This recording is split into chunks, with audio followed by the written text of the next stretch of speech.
कफ सिरफ मामले पर एक्शन में केंद्र। आज शाम 4 बजे हेल्थ सेक्रेटरी ने बुलाई बड़ी बैठक। 18 बच्चों की मौत के बाद एक्शन। मध्य प्रदेश, राजस्थान, तमिलनाडु और केरल में कोल्ड ड्रिफ्ट सिरप पर बैन। छिंदवाड़ा में दवा कंपनी के खिलाफ केस दर्ज। दवाई लिखने वाला एक डॉक्टर गिरफ्तार।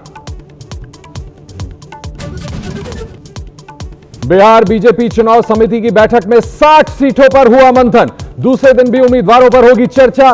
तो चुनावी घोषणा पत्र बनाने के लिए आज बीजेपी सुझाव अभियान की करेगी शुरुआत। चुनाव आयोग की टीम के बिहार दौरे का आज दूसरा दिन। मुख्य चुनाव आयुक्त ज्ञानेश कुमार आज राज्य के चुनाव अधिकारी, मुख्य सचिव और डीजीपी समेत दूसरे वरिष्ठ अधिकारियों के साथ बैठक करेंगे। अक्टूबर में भी आसमानी आफत से राहत नहीं मिल रही। बिहार में कई इलाकों में भारी बारिश। आज भी रेड अलर्ट। हैदराबाद में पानी बनने लगा परेशानी। दार्जिलिंग में लैंडस्लाइड से 2 लोगों की मौत।